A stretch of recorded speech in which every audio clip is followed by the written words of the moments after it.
sa magulong mundo, maraming kayang gawin ang pag-ibig. Pag-ibig na nagdurugtong sa mga puso at siya ring nagdudulot ng matitinding pagsubok na kakaharapin kahit kumapit na sa patalim. Ikaw kabarangay, kaya mo rin bang humantong sa isang sakripisyo para sa iyong minamahal kahit madungisan pa ang iyong dangal? Dear Papa Dudut, isang pagbati po sa inyong lahat na nakikinig sa Barangay Love Stories ngayong araw. Isa po ako sa mga masusugid ninyong tagapakinig at laging nakatutok sa inyong programa sa radyo. Maricel na lang po ang itawag nyo sa akin, 33 years old na ngayon. Simpleng may bahay lamang ng aking kinakasamang si Martin. 12 years na kaming nagsasama at mayroon na rin kaming 3 anak. 10 taon na ang panganay ko, 7 taon ang pangalawa at 3 taon naman ang bunso. Nangyari po itong bahagi ng buhay ko na nais kong ikwento halos 2 taon na ang nakakaraan. Papadudot, pangangalakal ng basura ang kinalakhan kong hanap buhay dahil elementary lang ang natapos ko. Sa aming magkakapatid, ako yung pinakamahiyain at mahina ang loob. Maliit na babae lamang ako at may katabaan. Hindi rin ako kagandahan pero sapat na ang lahat ng katangian ko para magustuhan ni Martin. Madalas akong sinasabihan na walang diskarte at walang mararating dahil palagi lamang ako nasa loob ng bahay. Ngunit para sa akin ay kontento na ako sa buhay na meron ako. Kahit na sa buong buhay ko ay tutol ang aking ina sa mga naging desisyon ko sa buhay. Lalong-lalo na sa pagsasama namin ni Martin. Kasing edad lamang kasi ng aking ina si Martin at parang tatay ko na rin daw ito kaya gano'n na lamang ang pagtutol niya sa relasyon namin. 55 years old na si Martin noong magkakilala kami. Isa sa mga nagustuhan ko sa kanya ay ang maala Roy Vinson niyang datingan. Matangkad, mabigote at matikas tignan. Kaya naman kahit malaki ang agwat ng aming edad ay agad ko rin siyang nagustuhan. May 8 siyang anak sa yumaon niyang asawa at lahat ay may mga trabaho na. Hindi magandang relasyon ng mga ito kay Martin dahil sa pananakit niya sa mga anak noon. Kaya wala ni isa sa mga ito ang kasama niya. Nang mag-decide na kaming magsama, Papa Dudut, ay doon na kami tumira sa bahay na tinutuluyan nila ng yumaong asawa ni Martin. Maayos naman ang sitwasyon namin noon at nakakaraos pa rin sa pang-araw-araw. Nagtatrabaho bilang construction worker si Martin at ako naman ang namamahala sa maliit naming tindahan. Kahit may mga naririnig ako noon tungkol sa mga pananakit niya, sa nauna niyang pamilya ay tila naging bingi at bulag na lamang ako dahil nararamdaman ko namang mahal na mahal niya kaming mag-iina, Papa Dudut.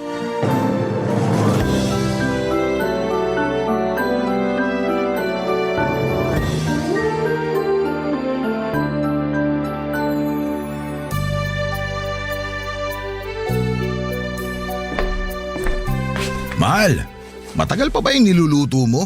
Medyo tomguts na ako eh. Sandali na lang. Maluluto na rin tong tilapia. Pakitawag mo na nga yung mga bata para sabay-sabay na tayong kumain. Sige, tatawagin ko sila mamaya.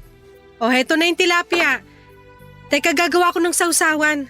Mas masarap kung may toyo at kalamansing ka-partner to.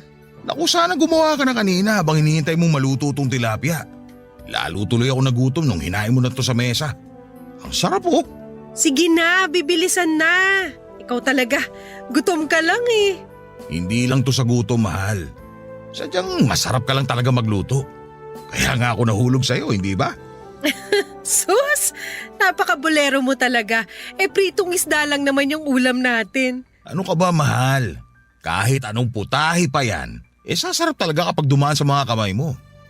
Pero sa tingin ko, may mas masarap pa rito. Mahal, ano ka ba? Nasa pagkainan tayo. Tsaka baka marinig tayo ng mga bata. Ikaw kasi, hindi ko tuloy mapigilan ng sarili ko. Ay nako, kumain na tayo. Tawagin mo na yung mga bata. Okay, sige. Ay, siya nga pala.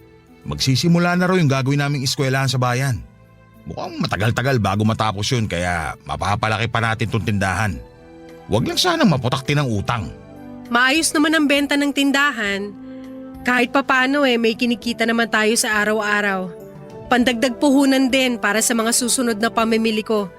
At saka wala namang ibang umuutang kundi si Maring Seling lang. Ayos lang kung sisiling ang mangungutang. Lingguhan naman sila kung magbayad eh. Isa pa, kasama ko naman sa trabaho ang asawa niya. Good payer yun. Mabuti naman kung ganun. Hindi rin naman basta-basta ang pagbawi ng puhunan.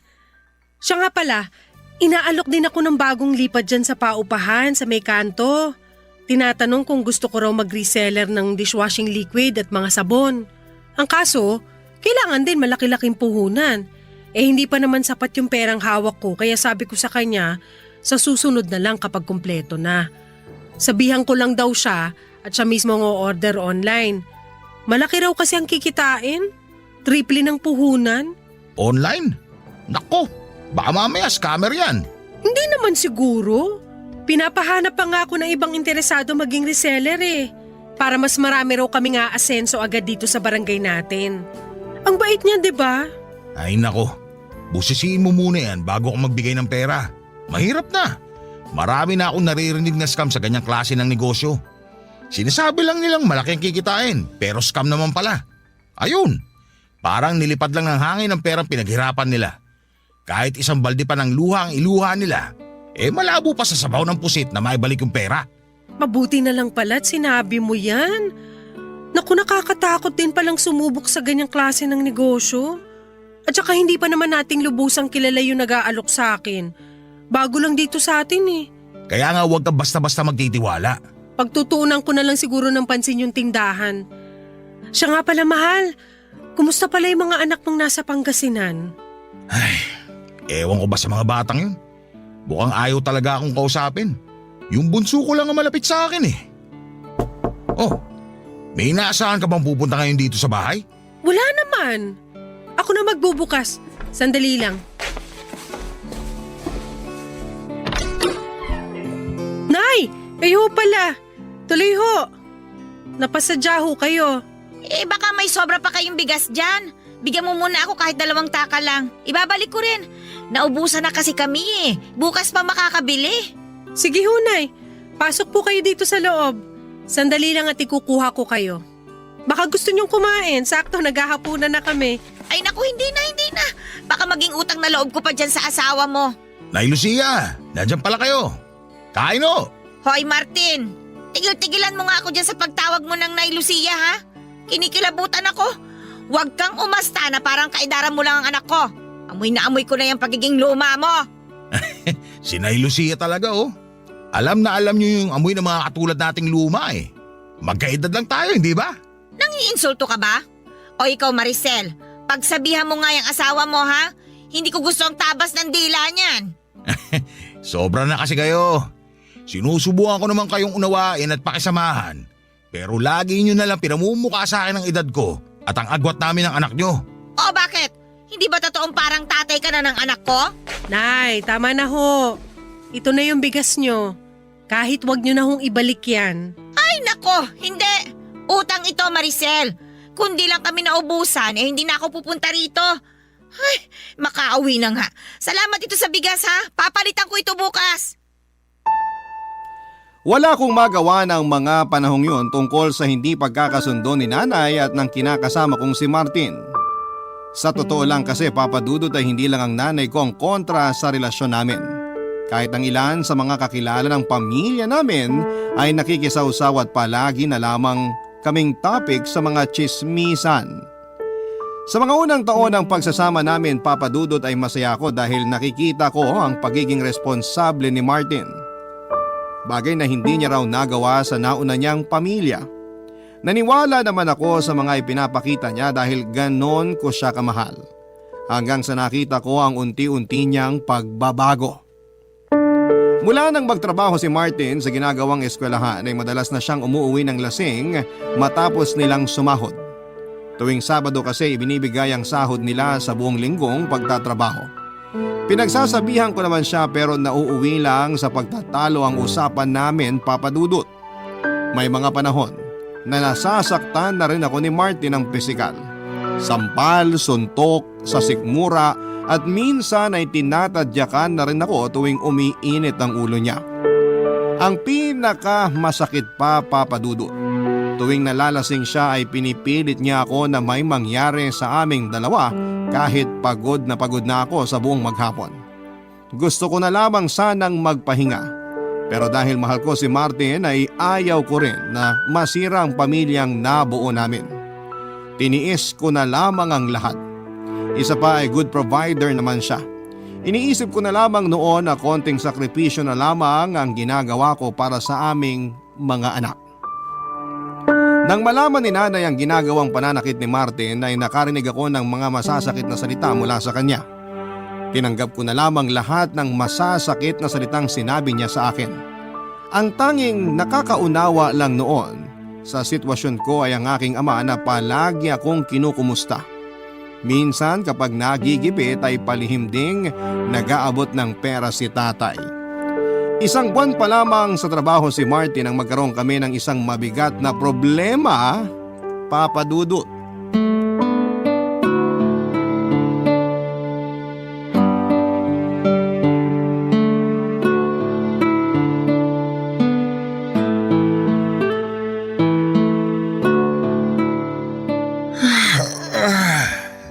Ay, nakakapagod talaga. Tindi pa ng init kanina. Hindi naman pwede mong pahinga kami ng matagal. Buhay pa ako pero para na ako sinusunog sa impyerno. Tapos inaabot pa ng kamalasan. Bakit? Ano nangyari? Ayun, nawala na kami ng trabaho. May violation daw kaya pinahinto muna ang paggawa ng eskwelahan. Nalintikan na talaga. Hirap pa namang makahanap ng trabaho ngayon dito sa probinsya. Konting tiyaga lang, mahal.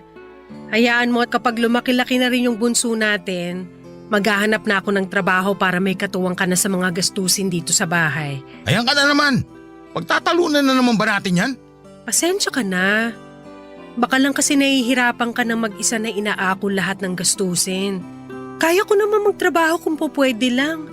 Pero kung ayaw mo, hindi ko naman ipipilit. Hanggat kaya ko pa magtrabaho, dito ka lang sa bahay. Sino pang gagabay sa mga anak natin habang wala ako kung mawawala ka rin dito? Baka lumaki silang pariwara. Naisip ko lang naman yon. Hindi na, para hindi umuusok ang tenga mo dyan.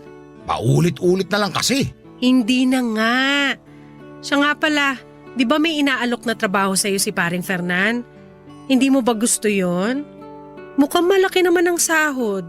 Sus, sa Rizal pa yun, mahal. Malayo rito sa atin.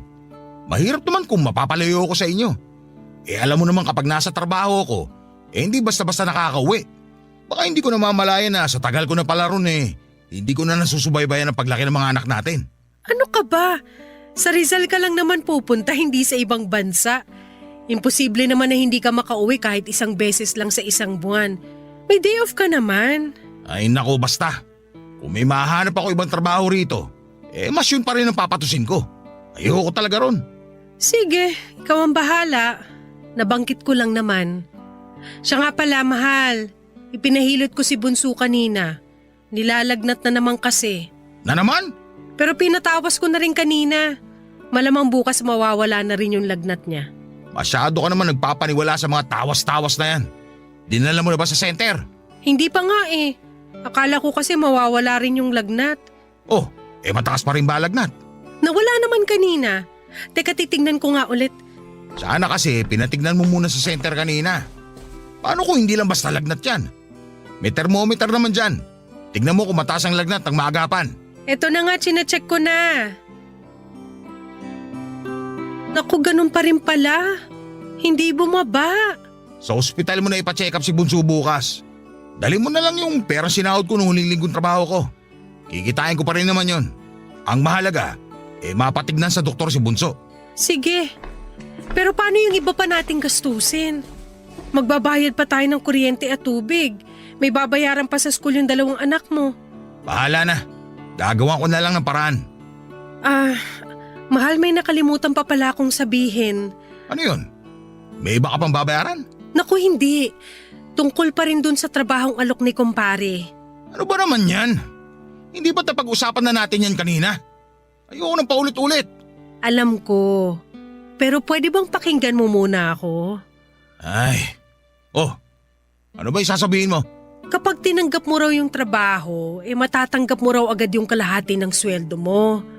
Naisip ko lang, kung tatanggapin mo yung alok niya, madali ka makakapasok doon dahil kakilala naman niya yung may-ari ng resort. Bakit? Wala na ba talaga silang mahanap na ibang caretaker sa resort na yon? Meron naman siguro pero baka pinipili lang niya yung mga kakilala. O siya, sige. Mukhang matatagalan rin naman bago ako makahanap ng bagong trabaho. Sige, kakausapin ko si pare para tagapin yung inaalok niya. Mabuti kung ganun. At saka hindi na yun kasing bigat ng trabaho mo sa construction. Naisip ko na nga rin yun. Matagal nang nabanggit sa akin yan ni Fernan. Pero malayo kasi dito kaya hindi ako naging interesado. Masasanay ka rin naman, mahal. Papadudot nang dalhin ko sa ospital ang bunso namin ay doon ko nalaman na may dengue na pala siya at nangangailangan kami ng perang panggastos sa ospital. Natuloy din sa pag-alis si Martin patungong Rizal para magtrabaho doon bilang caretaker sa isang resort. Maayos naman ang trabaho niya at regular na nakapagpapadala sa amin ng mga anak niya. Nang makalabas ng ospital ang bunso namin ay inasikaso ko naman noon ang tindahan namin na matagal-tagal ding walang kinita. Nung una ay hindi ko maiwasang mangulila kay Martin. Nasanay kasi ako na palagi kaming magkasama.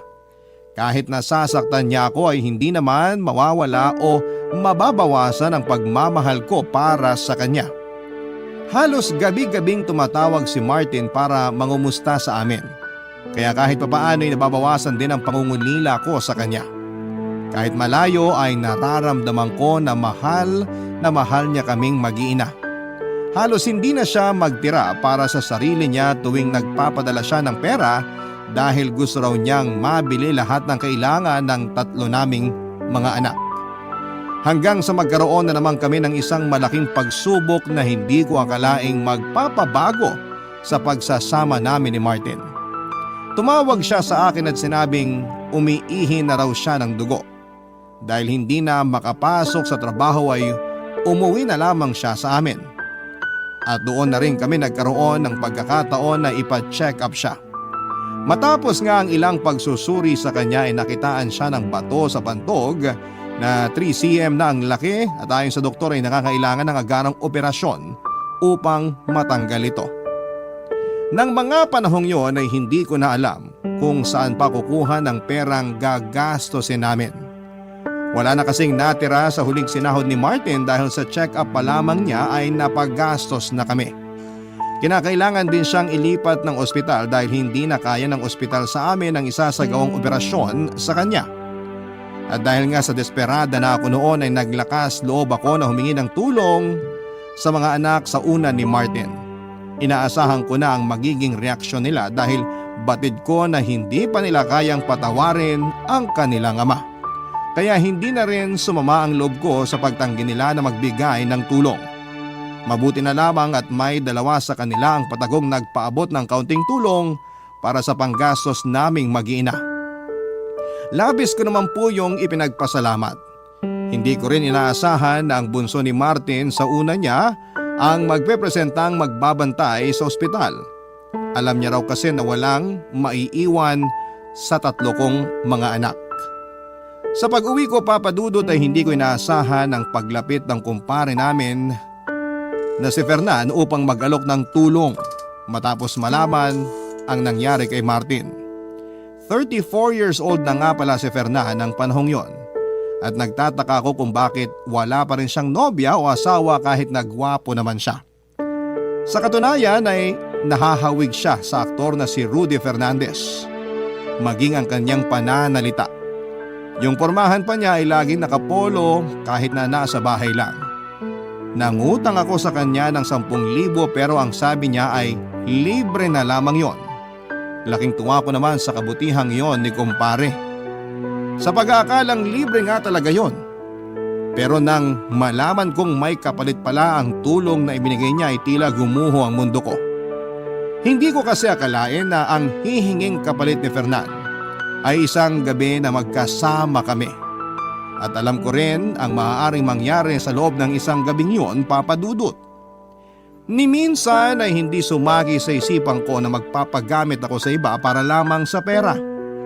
Pero dahil wala na akong mahingan pa ng tulong at desperada na ako ng panahon na yon, ay tinanggap ko na lamang ang alok ni Fernan sa ngalan ng pera at para sa aking asawa. Barangay Love Stories. Barangay Love Stories. Papadudot, isang gabi lang ang kapalit ng 10,000 ibinigay ni Fernan.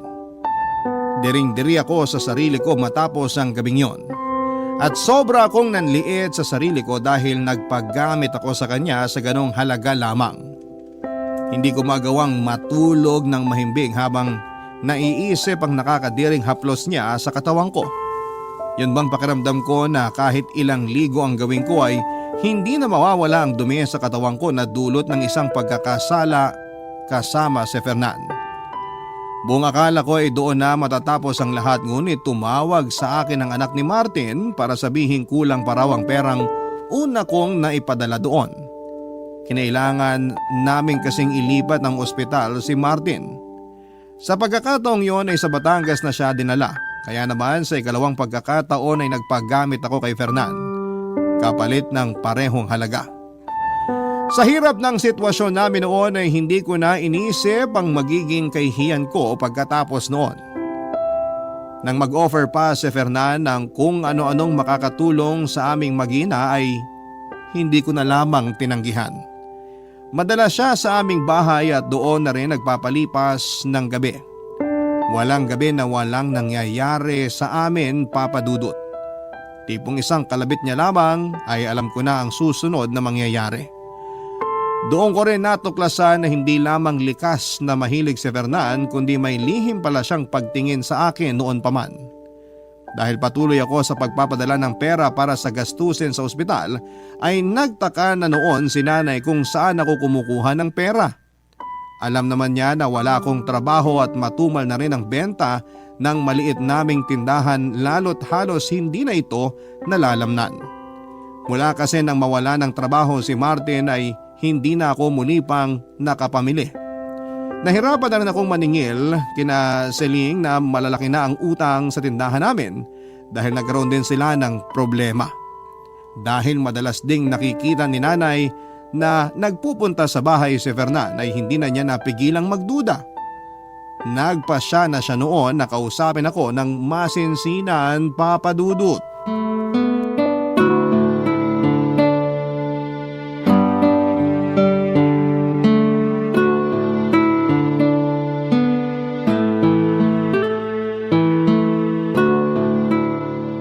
Oh, kumusta naman yung asawa mong matanda, Maricel? Nay naman, wag naman ho kayong ganyan kay Martin. Na-ospital na nga yung tao. Abay, anong gusto mo? Makipagplastikan ako? Kunwari, alalang-alala ko sa kinakasama mo? Hoy, kilala mo ako, Maricel, ha? Nay, hindi ho yan yung kailangan ko ngayon. O siya, sige. Palilipasin ko muna ang araw na ito na wala akong sasabihing masama tungkol sa kanya. Salamat naman kung ganun. Pagod na ho kasi ako eh.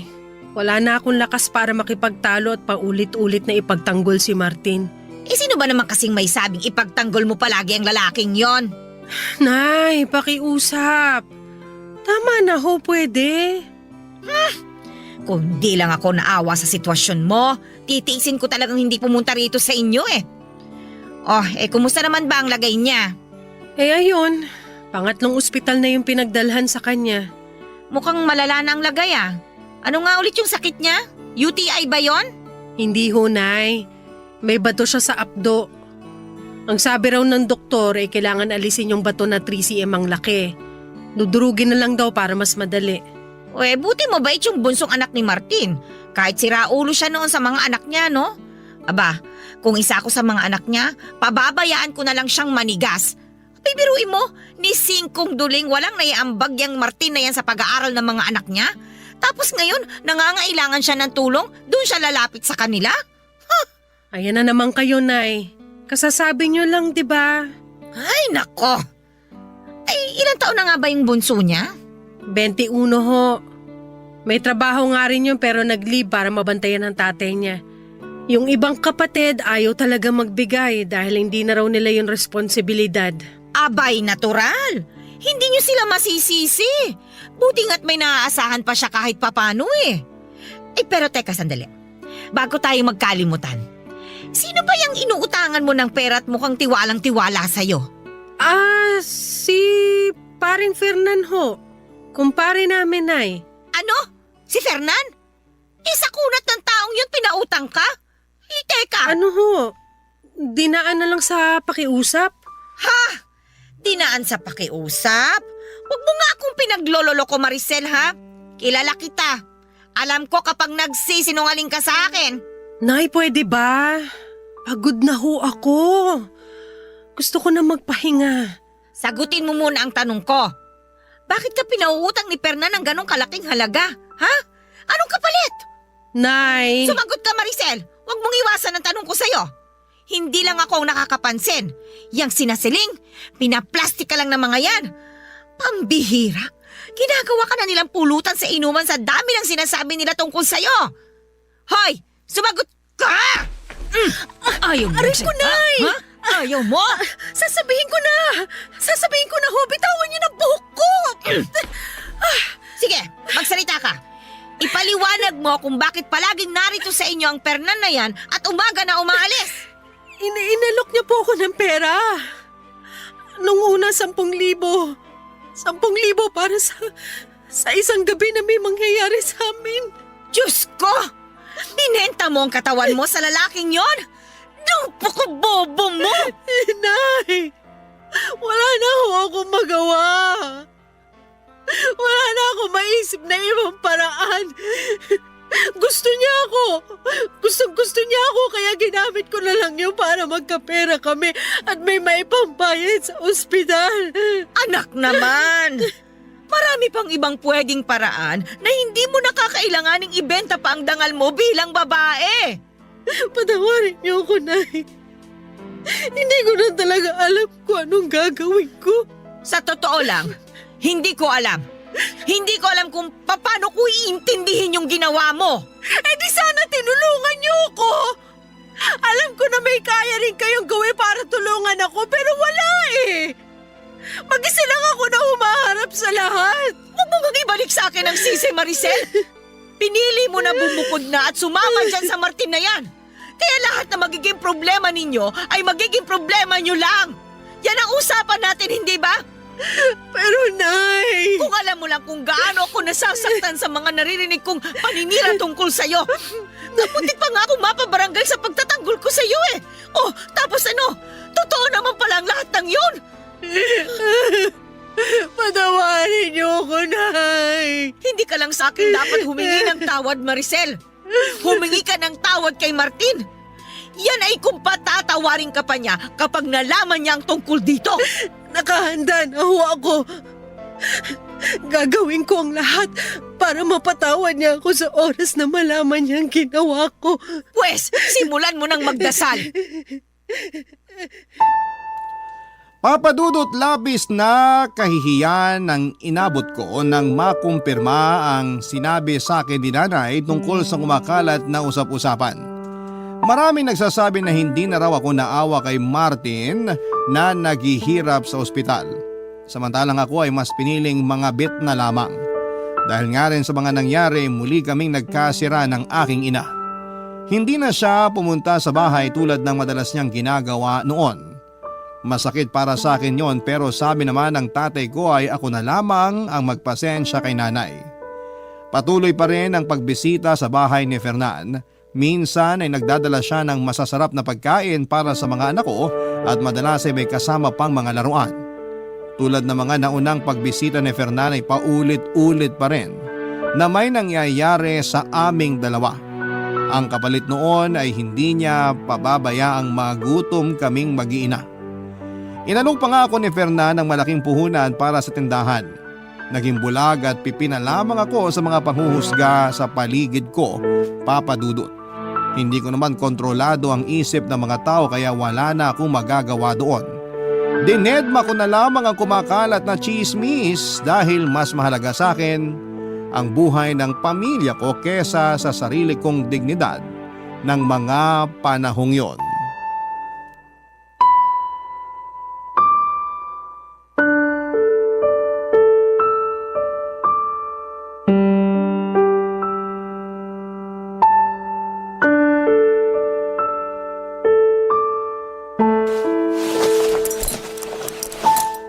Ginagaya mo na naman ako ngayong gabi.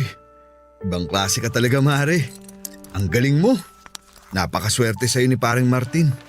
Hindi mo naman kami pinababayaan kaya dapat lang na masaya ka palagi tuwing pumupunta ka rito. Ikaw talaga. Kaya ginaganaan ako lagi pumunta rito eh. Tapos na ako magbihis. Magkwentuhan muna tayo sandali bago ako umalis. Tabihan kita dito sa kama ha. Wala ka bang gustong ipabili? Dito ko kasi balak maghapunan bukas. Bakit? Wala ka bang ibang lakad o ibang gagawin bukas?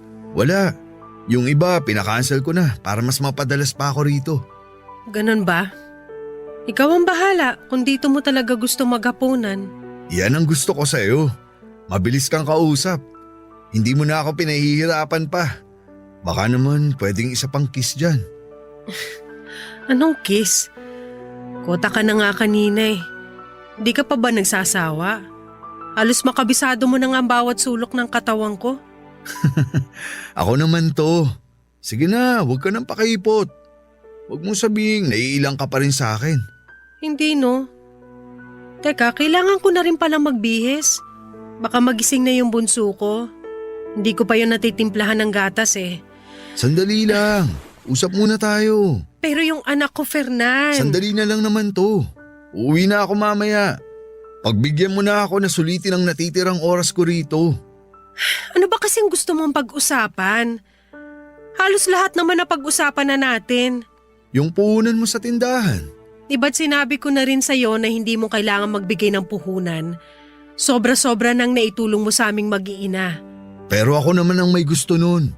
Ang totoo niyan, hindi lang puhunan para sa tindahan ang makukuha mo kung sakali. Anong ibig mong sabihin? Simple lang, Maricel. Sumama ka na sa akin. Kahit isama mo pa ang mga anak mo. Kaya ko naman silang buhayin. At ikaw, kaya kitang pakasalan. Lahat ng meron ako, magiging sayo. Ano? Nababaliw ka na ba? Hindi yan kasama sa usapan natin, Fernan. Alam ko. Kaya nga inaalok kita ngayon. Iwan mo na ang asawa mo. Wala ka namang ibang mararanasan kundi hirap kapag siya ang kasama mo. At sino ka sa tingin mo para pakinggan ko ang sinasabi mo? Sa nanay ko nga pinaglaban ko si Martin tapos ikaw? Gusto mo na iwan ko siya para sa'yo? Desperada lang ako pero hindi pa ako nasisiraan ng ulo. Aba, at talagang ikaw pa ang mag-iinarte ngayon? Bakit? Akala mo ba sobrang ganda mo para kabaliwan ka? Mukha ka ng tuyot nang makuha kita. Pasalamat ka nga't nagtyaga pa ako sa'yo at nagbayad ng halagang sobra-sobra pa para ibayad sa karakas mong babae ka! Hayop ka?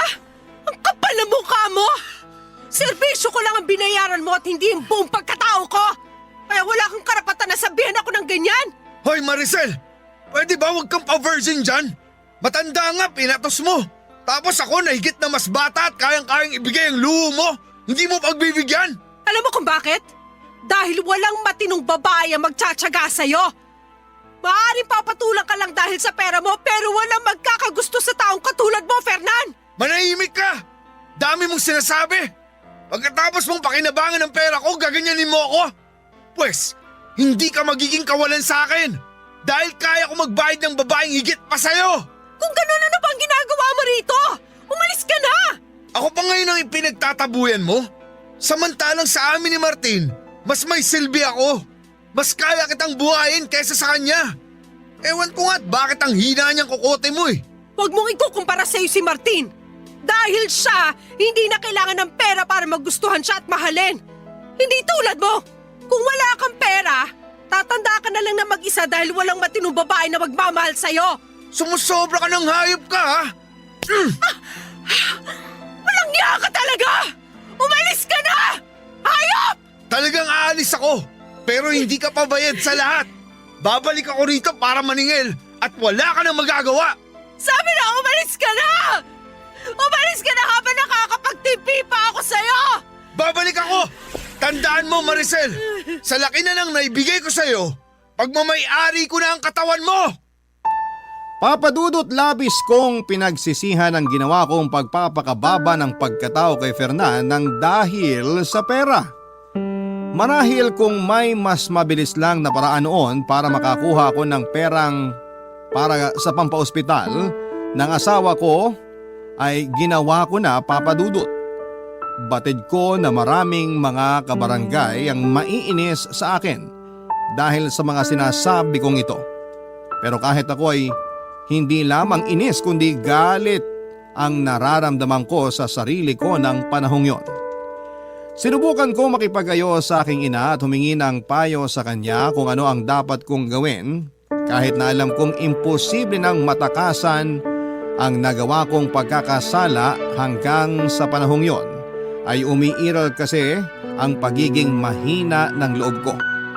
Sa kabila ng naging pagtatalo namin ni Fernan at palitan ng mga masasakit na salita ay pumupunta pa rin siya sa bahay ngunit tuwing gabi na lamang.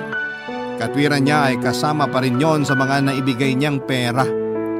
Papa Dudut, may isang gabi na naabutan kami ni nanay sa kusina.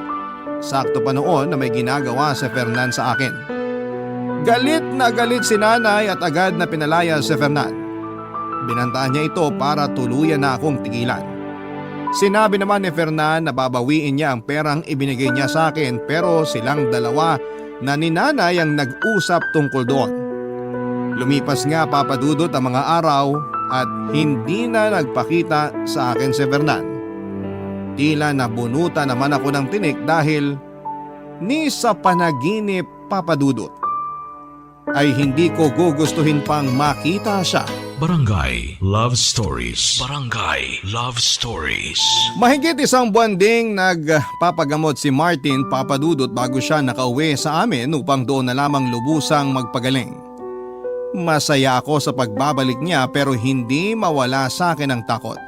Sakaling malaman na niya ang tungkol sa namamagitan sa amin ni Fernan. Alam ko na hindi malabong makarating sa kanya ang mga nangyari dahil kalat na ang chismis sa barangay namin. Napansin naman ni Martin ang pagbabago sa mga kinikilos ko kaya minsan ay nagtatanong siya kung meron daw ba akong problema. Pero syempre ay nanatiling tikom ang bibig ko, Papa Dudut. Yon ay kahit inuusig na ako ng konsensya ko sa paglilihim kay Martin at sa pagpapagamit sa ibang lalaki na kumpare pa naming dalawa. Hanggang sa may nabanggit kay Martin ang panganay naming anak na madalas sa bahay si Fernan noong nasa ospital pa siya. Labis ang kaba ko noon dahil akala ko ay mabibisto na niya ako. Gayon pa man ay pinili ko pa rin magsinungaling sa kanya at pilit kong itinago ang katotohanan. Ngunit ika nga ay walang lihim ang hindi nabubunyag. Dumating na nga ang kinakatakutan ko, Papa Dudut. May isang kapitbahay kasi kami na nagkwento kay Martin at ikinuwento nito ang tungkol sa namamagitan sa amin ni Fernan.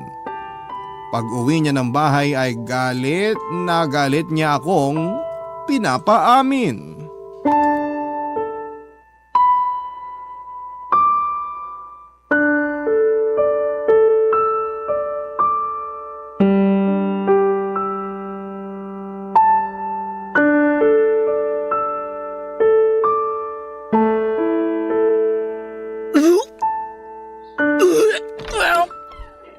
Maricel, ano nangyayari? Bakit ka nagsusuka?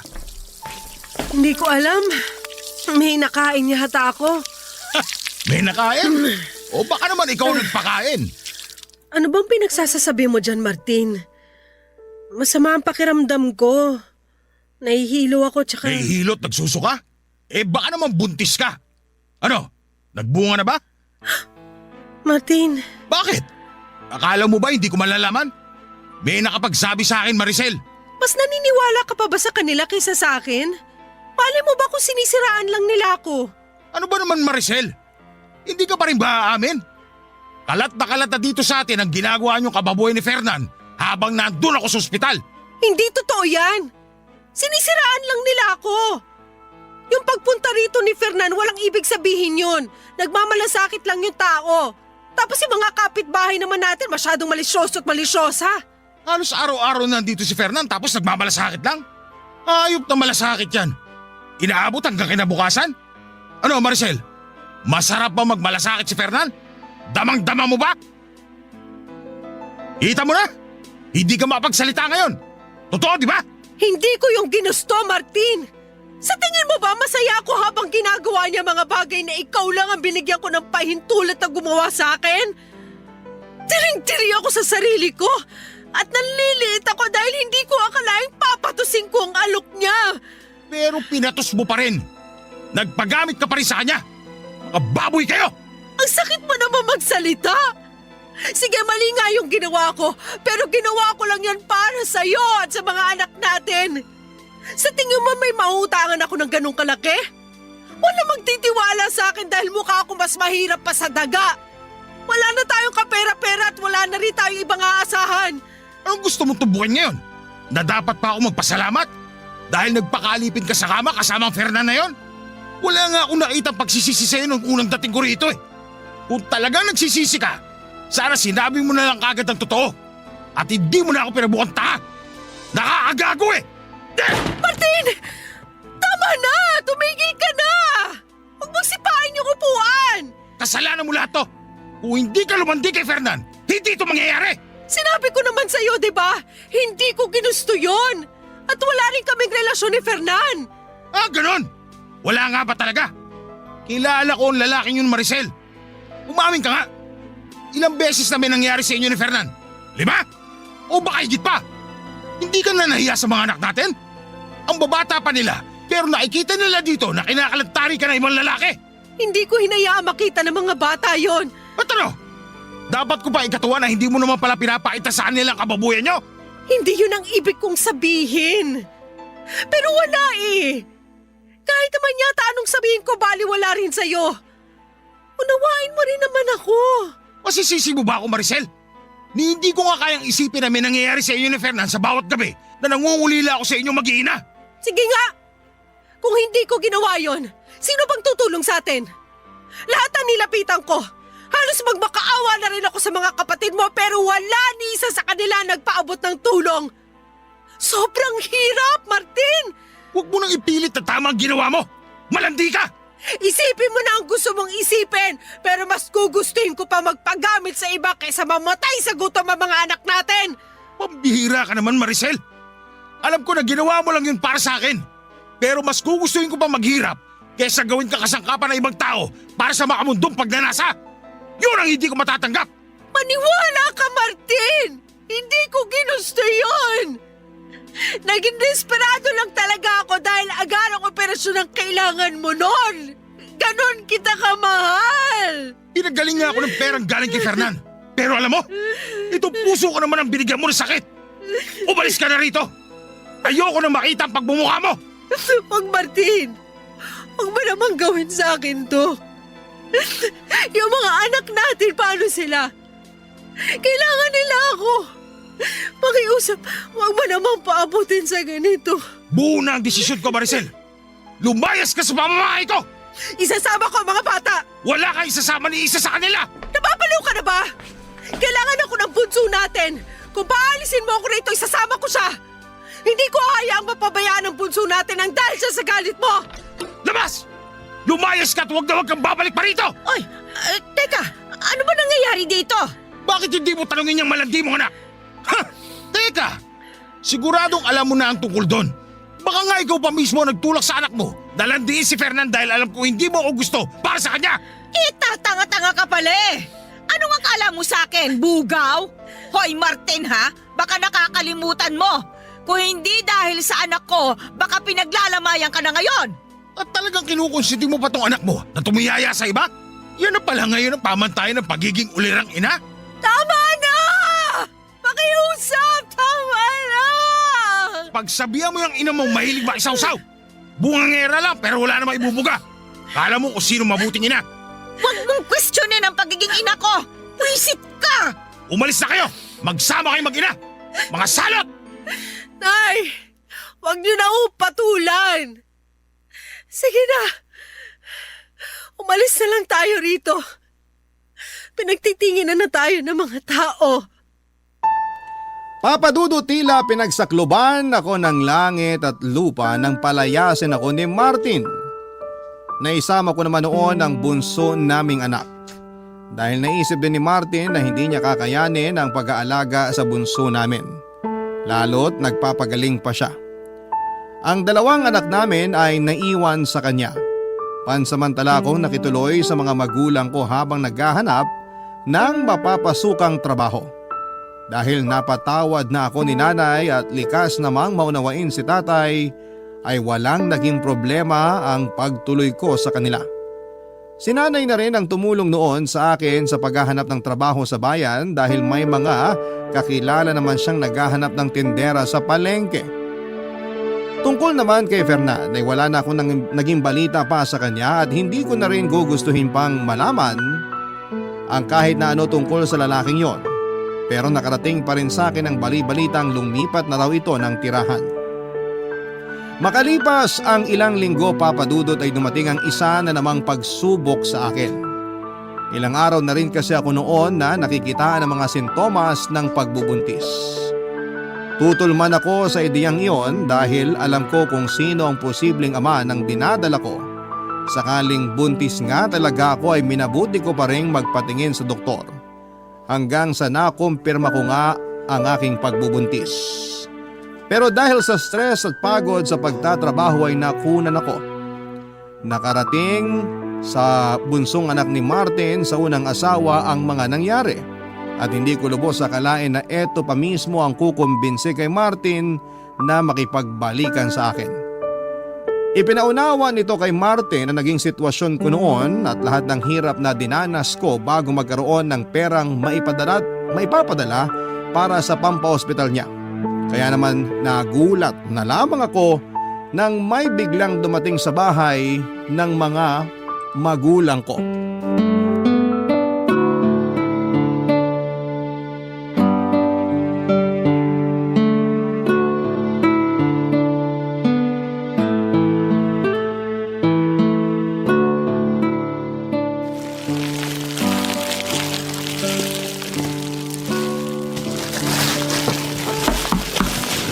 Nay, may inaasahan ba kayong bisita ngayon? Ginabi na yata. Ha? Sino namang magiging bisita ko ng ganitong oras? Siya sige pagbuksan mo na at baka may bibili lang ng kalakal. Sandali lang ho! Pakitignan na lang po itong nire-repack ko maninay. Baka kasi gapangan ng ipis. Ako nang bahala riyan. Sino yan?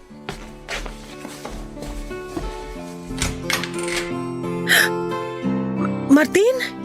Maricel, pwede ba tayo mag-usap? Mag-usap? Tungkol saan? Tungkol sa ating dalawa. Sa pamilya natin.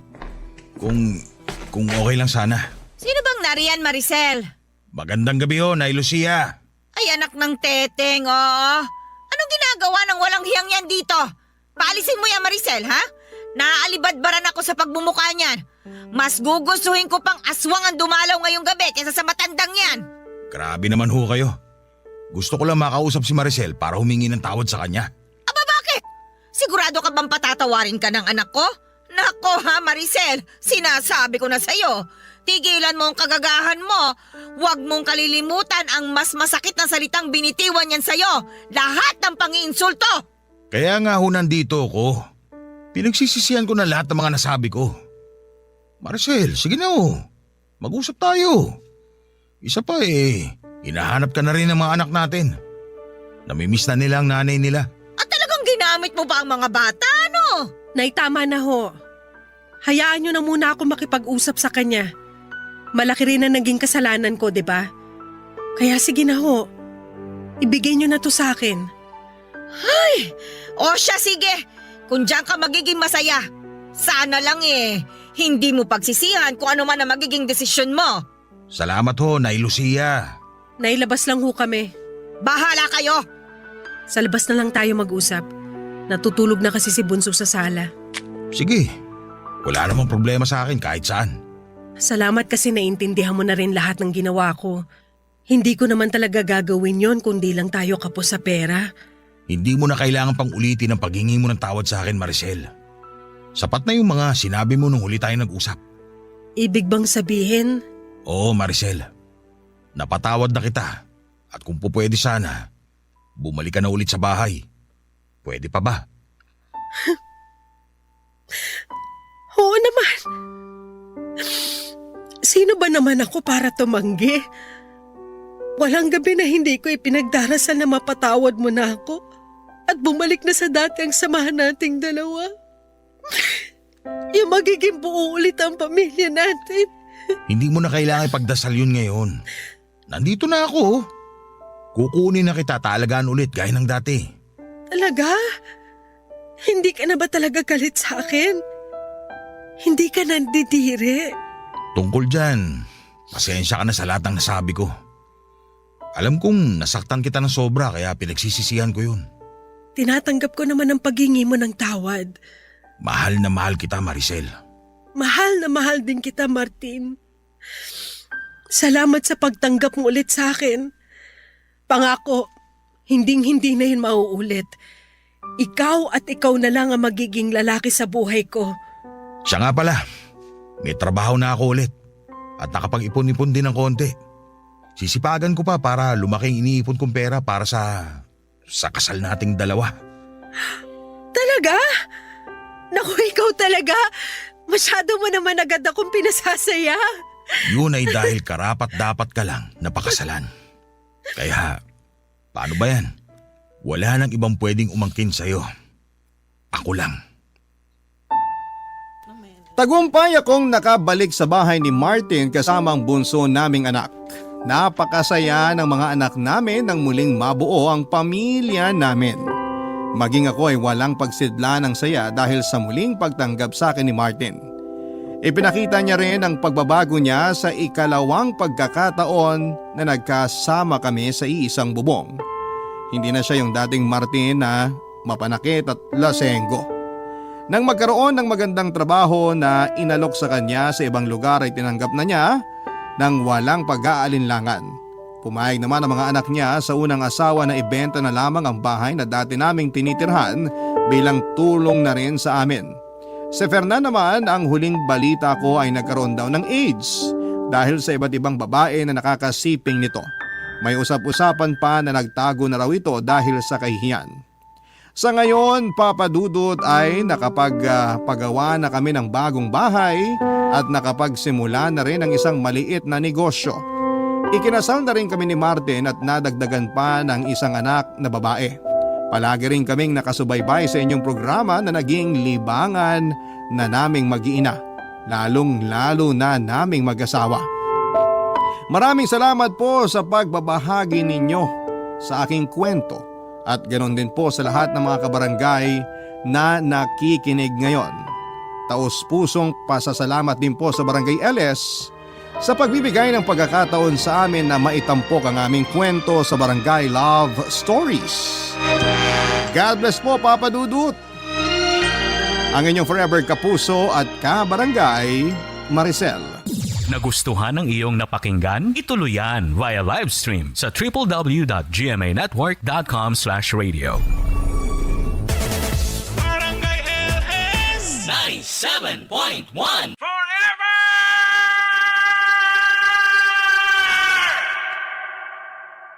Ang mga kwento ng pag-ibig, kwento ng buhay, at kwento ng pag-asa dito sa Barangay Love Stories. Love Stories. Ang tiwala ang pundasyon ng isang mag-asawa. Para itong salamin na nagbibigay linaw sa kanilang pagsasama, na kapag nabasag ay mahirap nang ibalik pa.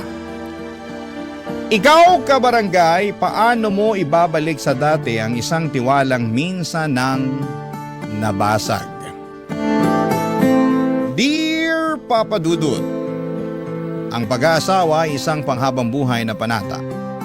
Para mapagtibay ang pagsasama ninyong dalawa ng iyong asawa ay kinakailangan ninyo ng pagmamahal, tiwala, pangunawa at sakripisyo.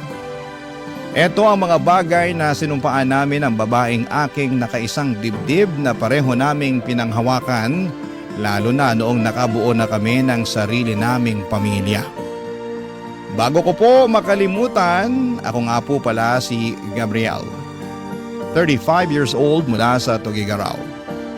Bago ko nakapagpatayo ng sarili kong negosyo ay dati po akong service crew. Sa trabaho kong yon ay doon ko nakilala si Monet na nagtatrabaho naman sa isang salon na katapat lang ng fast food na aking pinapasukan. Naging suki naman si Monet dahil kada umaga bago siya pumasok sa trabaho ay lagi siyang bumibili ng kape. Hindi raw kasi pwedeng magsimula ang araw niya ng walang kape, Papa Dudut. Sa araw-araw naming pagkikita mula sa mga simpleng batian at kumustahan ay nakabuo kami ng closeness hanggang sa unti-unti ay nauwi ito sa isang matamis na pag-iibigan. Hindi naman mahirap ibigin si Monet, Papa Dudut, dahil sa kanyang pagiging masiyahin at maalaga. Kahit nga sa mga simpleng bagay ay ramdam ko ang kanyang malasakit hindi lang sa akin kundi pati na rin sa ibang mga tao, Papa Dudut. Ang pag-iibigan naming iyon ay tumagal ng 5 taon hanggang sa hindi inaasahan ay nakatanggap kami ng isang magandang biyaya na dulot ng aming pagmamahalan.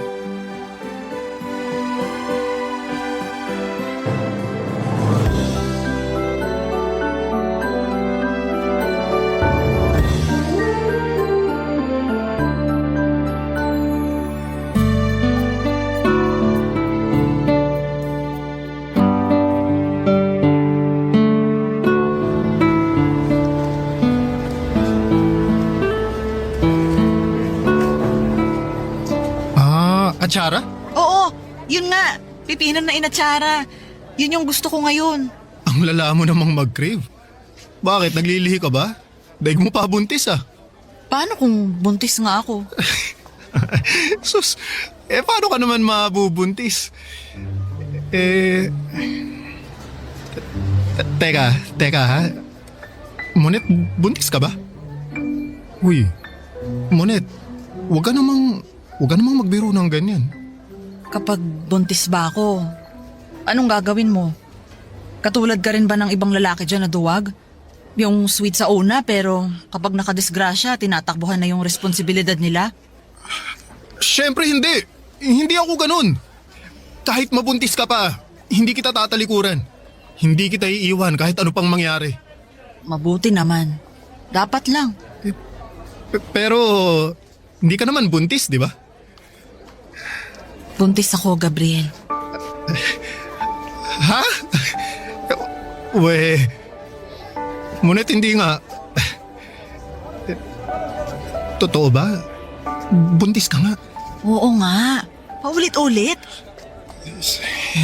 Sandali lang. Paano? Ha? Sinasabi mo bang magiging tatay na ako? Magkakaanak na tayo? O sige. Lakasan mo pa para marinig tayo ng mga tao. Para pagchismisan nila tayo. Pagchismisan nila tayo, wala akong pake. Ang mahalaga sa akin, magkakaroon na tayo ng anak. Yes! Woo!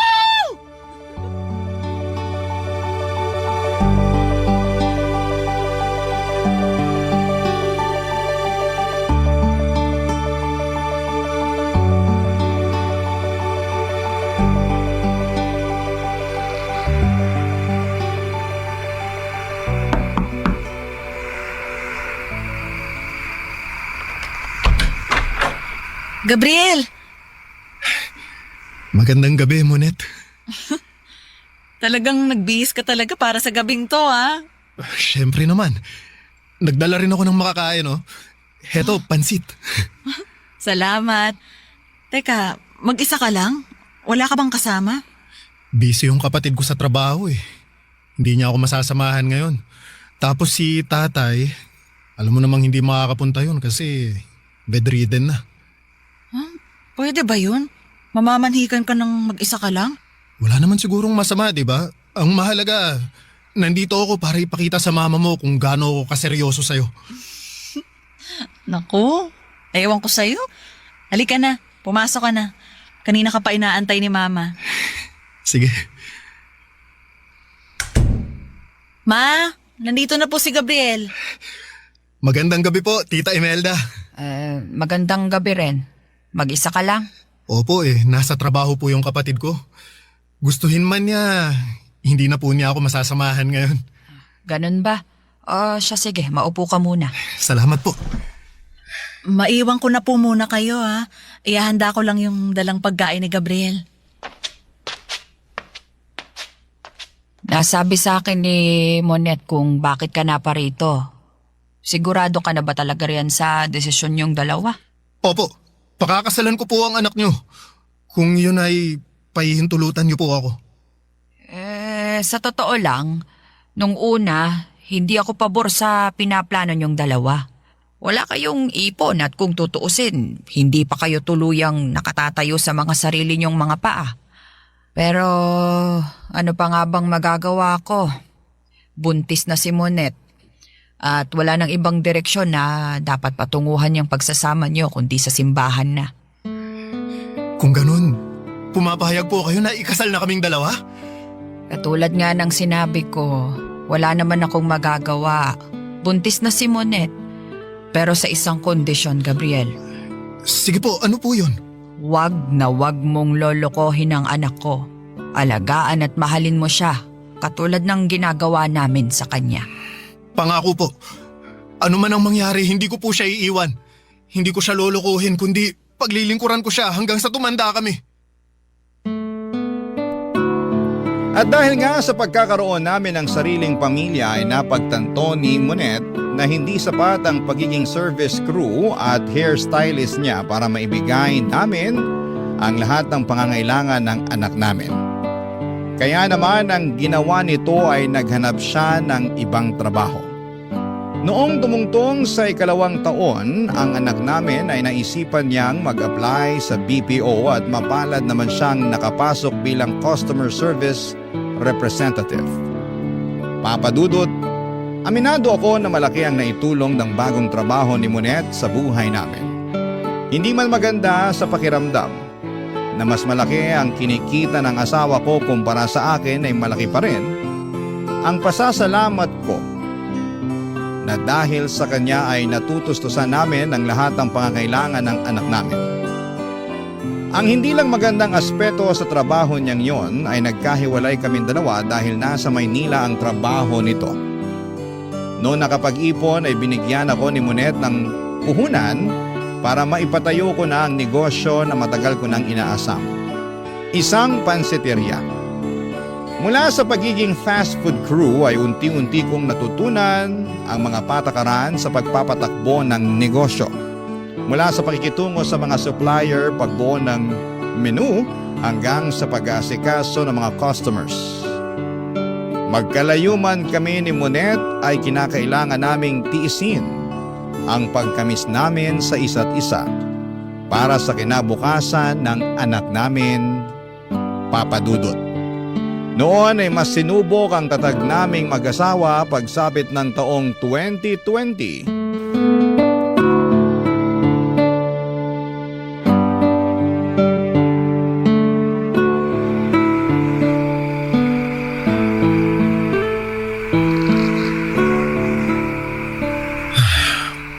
Nakauwi na kaya si Monet? Matawagan nga ulit.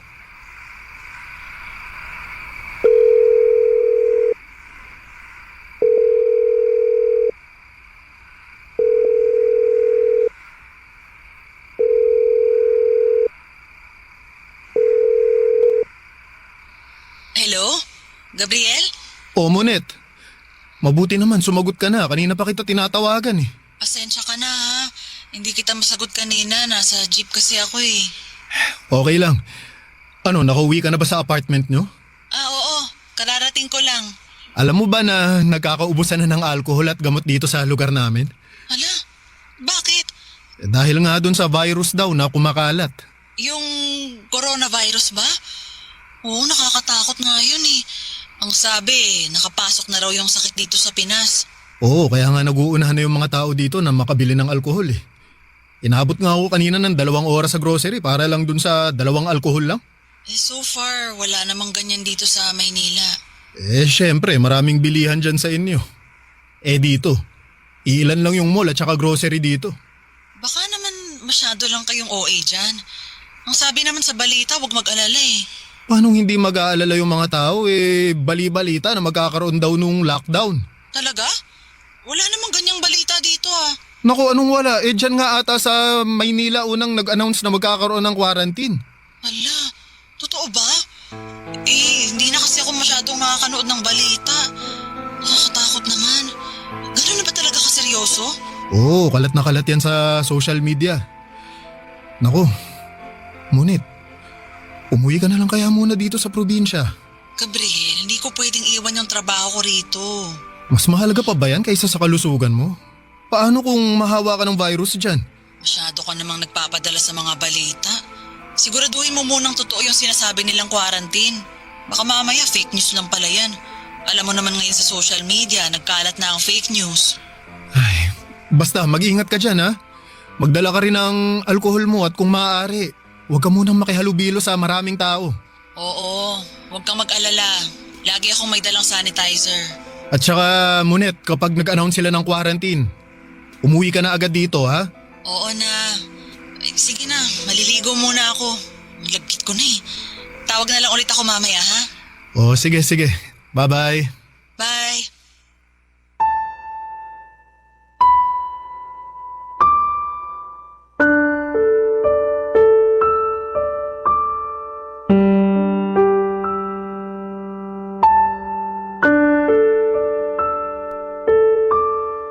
At dahil nga sa lockdown ay napilitan akong isarado ang pansitirya ko, Papa Dudut. Ilang buwan na nakaasa lamang kami ng anak ko kay Munet. Linggo-linggo ay nagpapadala siya sa amin ng pang-grocery para may makain kami sa pang-araw-araw. Hanggang sa biglang umusbong ang online selling sa social media. Doon ko na naisipan na magpa-order ng pagkain online. Unti-unti ay nakahanap ako ng mapagkakakitaan.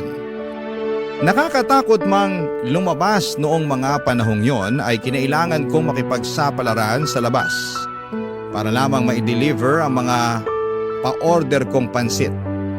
Sa parehong pagkakataon, Papa Dudut, ay hindi nawala ang pag-aalala ko para kay Munet dahil noong mga panahong yon ay mag-isa lamang siya sa Maynila. May kasama naman siya noon sa tinitirhan niyang apartment pero bago pa man ang lockdown ay nakauwi agad ito sa kanilang probinsya kaya naiwang mag-isa doon si Munet. Nasa maayos man siyang kalagayan ay hindi ko maiwasang mabahala dahil walang mag-check sa kanya kapag may sakit siya o kung anuman. Kaya naman bilang asawa ay ginawa ko ang lahat para matiyak na nasa mabuting kalagayan sa pagdaan ng bawat araw ang asawa ko. Hindi natatapos ang araw nang hindi ko siya natatawagan para masigurado kung safe siya. Oras-oras ay kinukumusta ko siya kahit na nakukulitan na siya sa akin. Mapanatag lamang ang kalooban ko. Pero sa sobrang pag-aalala para sa kalagayan ng asawa ko ay hindi ko inaasahan na ako palang malalagay sa kapahamakan, Papa Dudut. Barangay Love Stories. Barangay Love Stories. Naging mahirap ang buhay namin noong pandemic, Papa Dudut. Mahigit 1 taon ding iisa lamang ang naging routine ko. Alas 4 pa lamang ng madaling araw ay lumalabas na ako para mamili ng mga rekados na gagamitin ko para sa pansit na pa-order ko online. Gamit ang motor na hinuhulugan pa namin noong mga panahong yon ay araw-araw po akong nagdi-deliver. Umulan man at umaraw, nalang takot na baka mahawaan ako ng COVID. Pagsapit ng gabi ay naglalaan kami ni Munet ng oras para sa isa't isa para naman kahit papaano ay mapanatili naming maayos at matatag ang relasyon namin. Kahit nga wala na kaming napag-uusapan ay kung ano-ano na lamang ang ginagawa namin para maaliw namin ang isa't isa. May punto noon na sabay kaming nanonood ng pelikula o di kaya ay naglalaro ng online games. Sa mga simpleng paraan na yon, hindi namin napapabayaan ang aming relasyon bilang mag-asawa. Pero ang inaasahan naming maikling lockdown lang ay nauwi sa mahigit 1 taon. Minsan habang nagbibilang ako ng kinita sa buong maghapon. Bigla kong naiisip kung hanggang kailan ko kakayanin ang ganong sistema na laging nagmamadali sa labas. Laging may takot dahil sa pangamba sa kumakalat na virus. Ganon pa man sa tuwing maririnig ko ang boses ni Monet. Kahit malayo ay agad na napapawi ang lahat ng pagod ko. Siya ang nagsilbi kong lakas sa bawat pagsubok na dumadaan sa buhay ko. Doon ko napagtanto na hindi lang pala negosyo o kabuhayan ang dapat na inaalagaan sa gitna ng pandemya, kundi pati na rin ang pagsasama naming dalawa, Papa Dudut.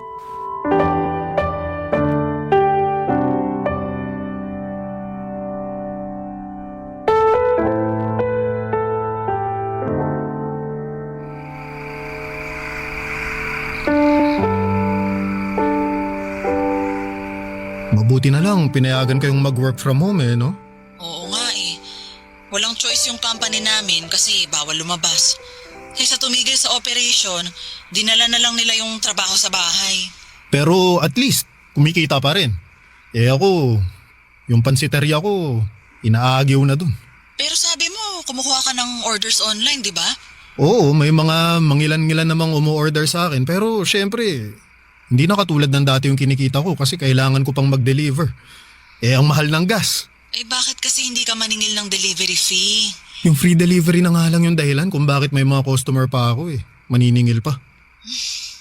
O siya, basta mag-ingat lang kayo dyan ha. Paakit pa rin ng paakit yung kaso ng COVID ngayon nakakatakot. Oo, nag-iingat naman ako. Ang problema ko, itong anak natin ngayon, sinisipon. Si Angel? Pinaiinom mo ba siya ng gamot? Oo, may gamot siya rito. Kung ipa-antigen mo kaya, baka mamaya COVID na yan. Hindi naman siguro, hindi siya lumalabas ng bahay Paano siya magkaka-COVID? Ikaw lumalabas ka ng bahay.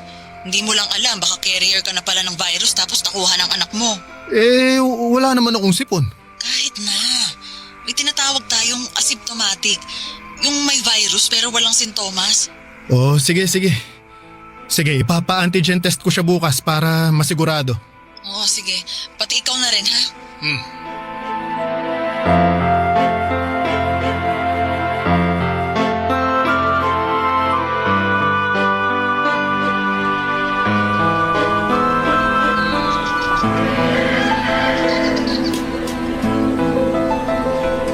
Hello, Gabriel? Kumusta yung test nyo? May resulta na ba? Ayun, positive kami, Monet. Ano? Yun na nga ba yung sinasabi ko Nasaan na kayo ngayon? Naka-quarantine ba kayo? Nasa bahay na kami ngayon. Pinauwi kayo? Hindi nyo ba kailangan mag-quarantine? Mild lang naman daw yung sintomas namin kaya pinayagan nila kaming mag-quarantine dito sa bahay. Total, kaming dalawa lang naman ni Angel ang nakatira dito. Punuan na rin kasi yung mga quarantine facility kaya pinagbigyan na lang nila kaming umuwi. Kumusta na si Angel? Ayun, may sinat pa tapos inuubo pero may gamot silang ibinigay sa amin. Ang sabi, uminom daw kami ng vitamins para mas lumakas yung resistensya namin. Ganun ba? Ikaw, kumusta ka? Eto, okay naman ako. Maliban sa walang panlasa ngayon, malakas naman ako. Awa ng Diyos, wala naman akong lagnat o kung ano man. Bakit kasi hindi kayo nag-ingat dyan Nag-aalala tuloy ako para sa inyong dalawa. Huwag kang mag-alala. Ako nang bahala dito. Hindi ko papabayaan tong anak natin. Ang problema ko ngayon, yung negosyo. Titigil na naman dahil sa buwisit na COVID na to. Huwag mo nang problemahin yan. Magpapadala na lang ako ng panggastos nyo.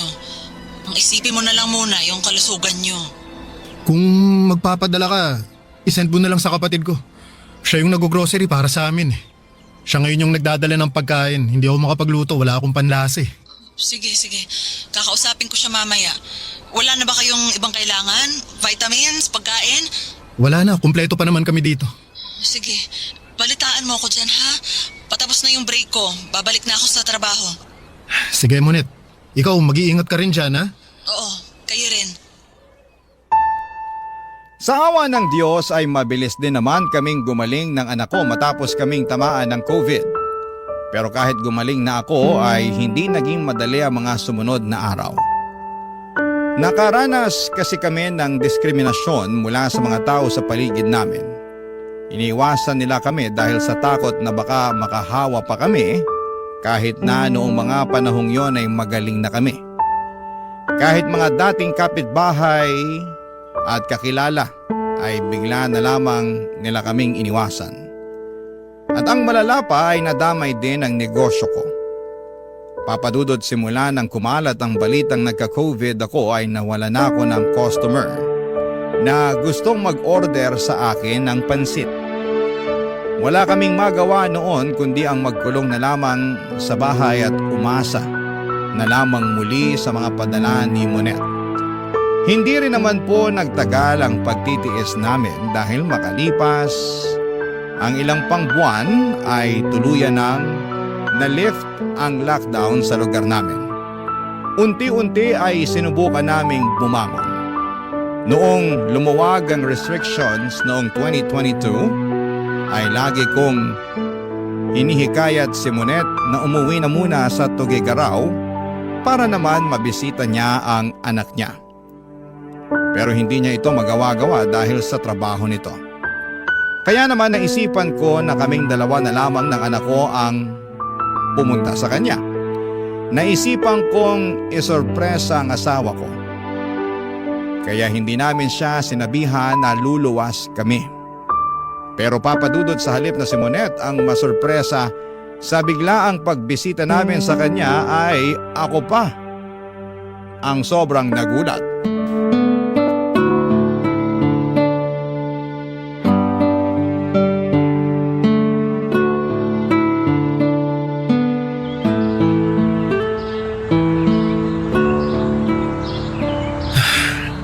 Ito na yata yung apartment ng mama mo. Angel, pagkabukas ng pinto, sigaw ka ng surprise ha? Opo, Papa.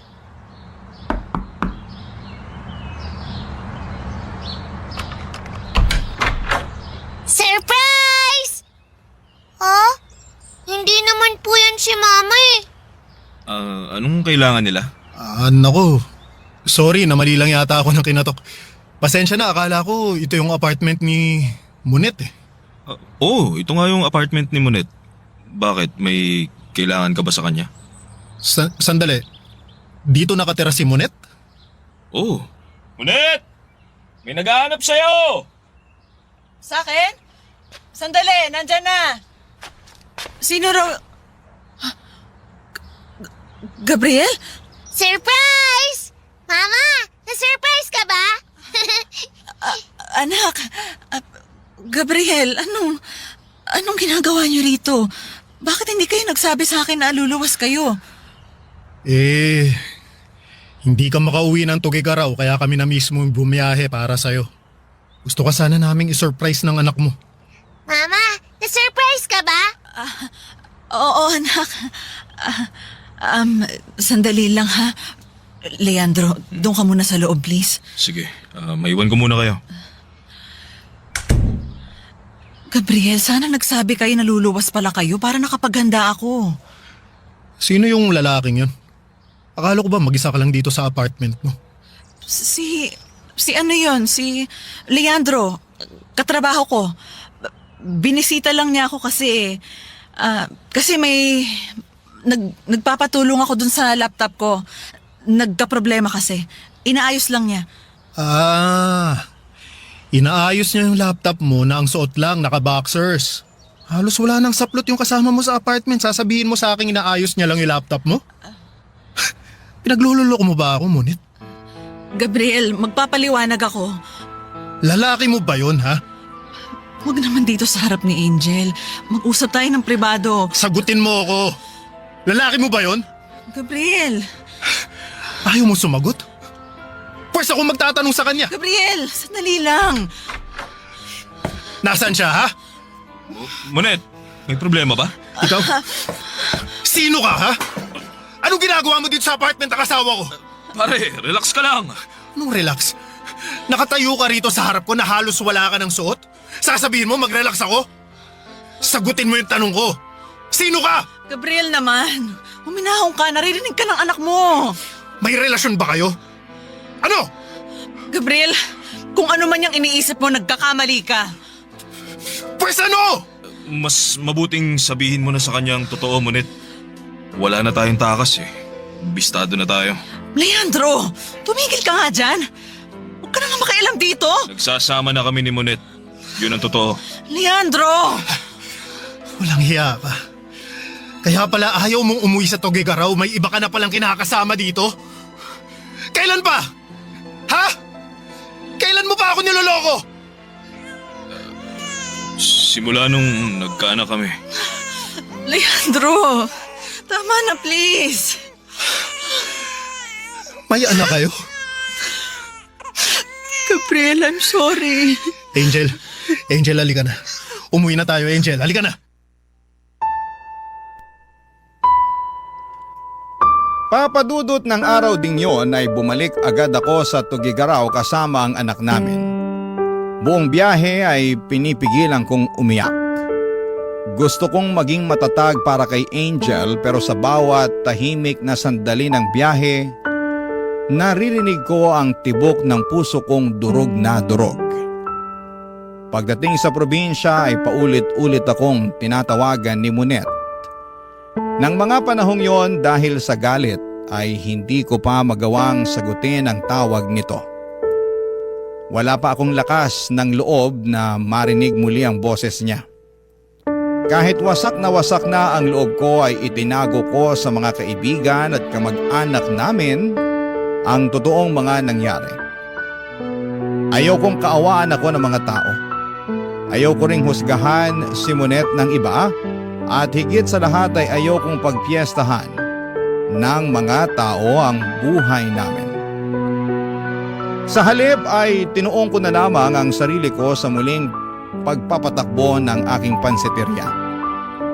Hindi ko na maatim na tumanggap pa ako ng kahit na anong kusing mula kay Monet.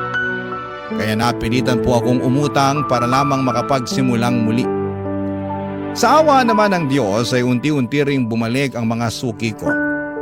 Mahirap man ang pinagdaanan ko noon ay pinilit kong isantabi ang nararamdaman ko para sa anak ko. Sa halip na hayaang lamunin ako ng galit at lungkot, ay pinili kong magpakatatag dahil alam kong sa kabila ng sakit, kailangan kong magpatuloy dahil ako lamang ang aasahan ng anak ko, Papa Dudut. Barangay Love Stories. Barangay Love Stories. Noong napayagan si Monet na magkaroon ng hybrid work setup ay agad-agad siyang umuwi sa probinsya. Ang sabi niya ay gusto niya makipag-usap sa akin at ayusin ang lahat. Ngunit pagdating niya ay naging malamig na ako sa kanya, Papa Dudut. Hindi ko siya kinibo at hindi ko siya kinausap. Sa totoo lang ay hindi ko pa rin lubos maisip kung paano ko siya mapapatawad sa ginawa niya sa akin. Araw-araw kaming nasa isang bubong noon pero parang magkaibang mundo ang kinakaroon na namin. Kung dati puno ng tawanan at kwentuhan ang bahay, noong panahon na yon ay puro katahimikan ang bumabalot sa pagitan namin. Ramdam ng bawat isa ang bigat ng hangin at sa tuwing sinusubukan niyang lumapit ay ako naman ang lumalayo, Papa Dudut. At dahil nga sa sama ng loob ay unti-unti akong natutong uminom. Sa umpisa ay isang baso lamang para pampatulog. Pero habang tumatagal ay naging sandalan ko na ang alak sa tuwing bumabalik sa isipan ko ang mga eksenang ayaw ko nang maalala. May mga gabi pa nga na sa mismong pansiteria na ako natutulog. Hindi dahil sa pagod, kundi dahil ayaw kong makita si Monet, Papa Dudut. Isang gabi matapos ang inuman namin ng mga empleyado ko sa pansiteria, ay pinuntahan ako doon ni Monet para mapag-usapan ang problema naming ilang linggo na rin naming iniiwasang harapin, Papa Dudut.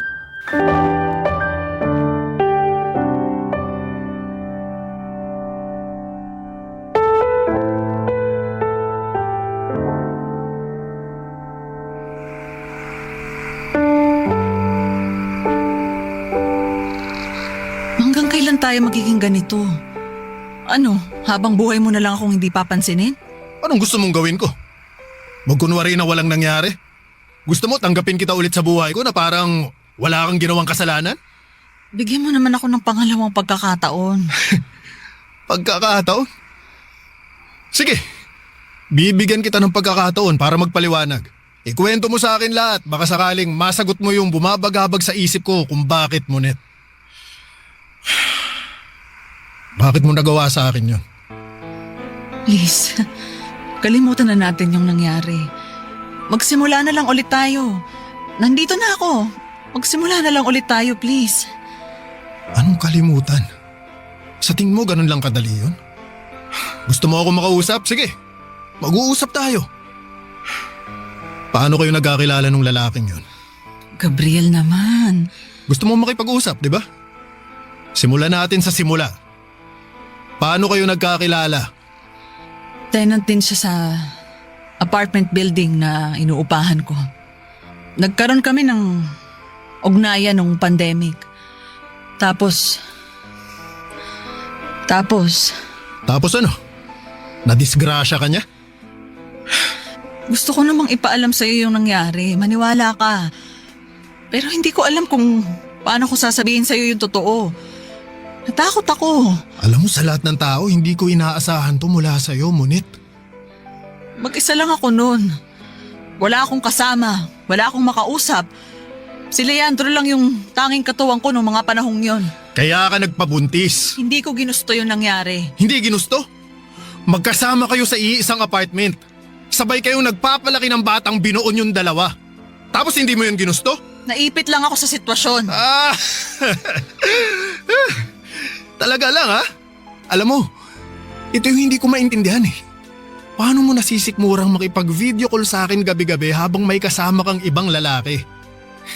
Paano mo nagagawang mag-I love you sa akin habang harap-harapan mo pala akong niloloko? Gabriel, mahal kita. Alam mo yan. Kung ganun, bakit mo ako niloko? Ha? Bakit, Monet? Anong pagkukulang ko? Anong nagawa kong mali, ha? Bakit mo ko kailangan lokohin ng ganito? Gabriel, walang mali sa'yo. Wala kang pagkukulang. Sadyang malandi ka lang. Gabriel! Alam mo kung anong masakit? Ha? Niloko mo na nga ako. Nagpabuntis ka pa. Anong sasabihin natin ngayon kay Angel? Paano natin ipapaliwanag sa bata na yung nanay niya nabuntis ng ibang tao kaya ngayon may kapatid na siya sa labas? Sabihin mo, Monet, ha? Sabihin mo sa akin kung paano. May intindihan naman siguro niya kapag lumaki na siya. Hindi, Monet. Hindi niya kailangang intindihin yun. Hindi dapat iniintindi yung bagay na ginawa mo eh. Bakit ka namin kailangang intindihin? Nagtaksil ka, yun ang nangyari, tapos! Ano bang kailangan kong gawin para mapatawad mo na ako? Gagawin ko lahat. Talaga? Kaya mong iwan yung lalaking yon? Kaya mong talikuran yung anak mo sa kanya? Kaya mo bang itapon yung buhay na binuo mo sa Maynila? Oo. Kaya ko. Gagawin ko lahat ng yon. Mapatawad mo lang ako. Basta bumalik lang tayo sa dati. Sige, Monet. Gawin mo.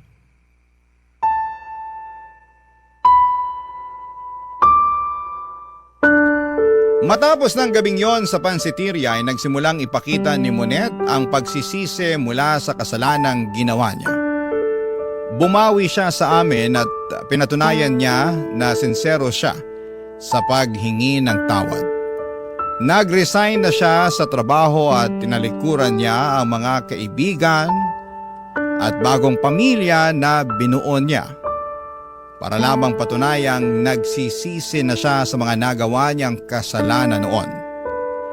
At katulad nga ng napag-usapan namin ay binigyan ko si Monet ng pangalawang pagkakataon. Sinubukan kong ibalik ang lahat ng tiwala, ang respeto at pagmamahal. Pero papadudot. Kahit na anong gawin ko ay hindi ko magawang tignan si Monet sa parehong paraan. Tuwing magkatabi kami sa kama ay paulit-ulit na pumapasok sa isipan ko ang lalaking kinakasama nito sa Maynila. Kung papaanong kada gabing magkausap kami sa cellphone, wala akong kamalay-malay na may ibang lalaki na pala siyang katabing matulog. kasabay kumain at kasama sa pang-araw-araw. Kahit na anong pilit kong patawarin siya ay hindi ko magawa. Para bang may pader na namamagitan sa amin na hindi ko mabuwag pa. At kahit magkasama na kami sa isang bubong ay ramdam ni Monet ang lamig ng pakikitungo ko sa kanya, Papa Dudut. Hindi ko man sabihin, alam niyang nagbago na ako. Ang dating asawang puno ng lambing at ngiti ay napalitan ng isang lalaking tahimik, malayo at may bigat sa puso. Wala nang ibang magawa pa si Monet doon kundi ang tanggapin ang pagbabagong yon, Papa Dudut.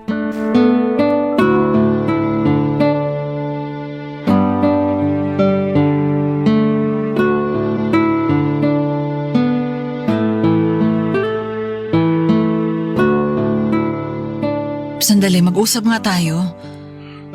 Gabriel, Ano? Pagod ako sa trabaho, Monet. ilang buwan na tayong ganito.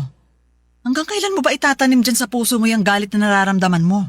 Anong magagawa ko kung hindi pa kaya ng puso kung tanggapin ka? Kahit magpakitang tao ka na lang sana, para sa anak natin. Ngayon, concerned ka sa sasabihin ng anak natin? Sana naisip mo yan bago mo kami pinagtaksilan. Gabriel naman, araw-araw mo na lang bang isusumbat sa akin yung nangyari? Bakit? Nahihiya ka? Paano tayo makakapagsimula niyan kung lagi mo na lang inuungkat yung nakaraan? Hindi ba pwedeng kalimutan na lang natin yung nangyari? Patawarin mo na ako alang-alang sa pamilya natin. Ngunit sa tingin mo hindi ko ginawa yan? Sinubukan ko. Pilit kitang pinapatawad, pilit kong kinakalimutan yung ginawa mo. Pero wala eh. Kahit anong gawin ko, masakit pa rin. Paano ko aalisin sa utak ko na nagkaroon ka ng ibang lalaki sa Maynila? Paano ko itatago yung katotohanan na may ibang anak ka na? Ha? Kaya pasensya na. Pasensya na kung hindi pa rin kita mapatawad hanggang sa ngayon dahil hindi ko talaga kaya. Hayaan mo naman akong buuin ulit yung pamilya natin. Mahirap bang magbigay ng pangalawang pagkakataon? Nagkamali ako, oo. Aminado ako. Pinagsisisihan ko na yung nangyari.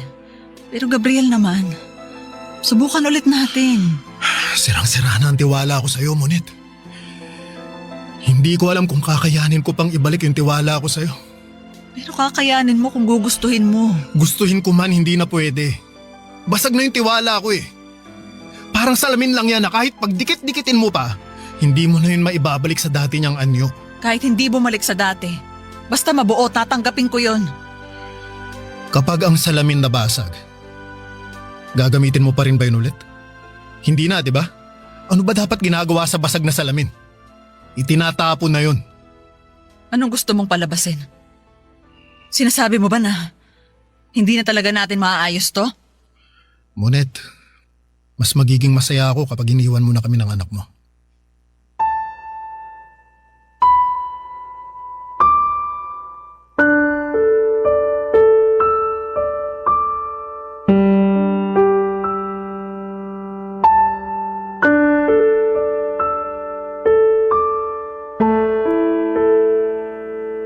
Papadudot mabilis na kumalat sa lugar namin ang nangyaring hiwalayan sa pagitan namin ni Monet. Pero kahit na anong pilit sa aking alamin ng mga tao kung ano nga ba ang sanhi ng hiwalayan namin, ay hindi ko sinabi sa kanila ang rason. Tanging ang mga kamag-anak lang namin ang nakakaalam ng mga nangyari. Hindi may iwasan ang mga pagkalat ng chismis na di umano ay nagkaroon ng lalaki si Monet sa Maynila pero never ko itong kinumpirma. Bilang respeto na rin sa naging pagsasama namin ng dati kong asawa. Kalaunan ay bumalik si Monet sa Maynila para makasama ang bagong pamilya nito. Kapag umuwi siya sa Tugigaraw ay hindi ko naman ipinagdadamot sa kanya na makita si Angel. Binibigyan ko sila ng oras para magkasamang dalawa. Kahit papaano ay naging civil kaming dalawa ni Monet para na rin sa anak namin. Papadudot kung ako ang tatanungin ninyo ay napatawad ko na po si Monet sa mga nagawa niya. Nandun pa rin ang sugat na gawa ng pagtataksil niya pero natutunan ko na ring tanggapin. Ang mahalaga sa ngayon ay masaya na ako sa piling ng anak ko. Taon nang lumipas bago ko binuksang muli ang puso ko sa panibagong pag-ibig. Sa ngayon ay meron ng isang babaeng tumatayo bilang pangalawang ina ng anak ko, isang babae na tunay at lubos na nagmamahal sa aming dalawa ni Angel. Ito po ang aking kwento at maraming salamat po sa inyo, Papa Dudut, sa pagbabahagi ninyo ng aking kwento sa inyong programa. Mabuhay po kayo at naway hindi kayo magsawang magbahagi ng kwento ng mga katulad ko na tagahanga ninyo. Ang inyong kapuso at kabarangay forever, Gabriel. Anong say mo sa Barangay Love Stories na ito? Pagkwentuhan natin sa comment section yan.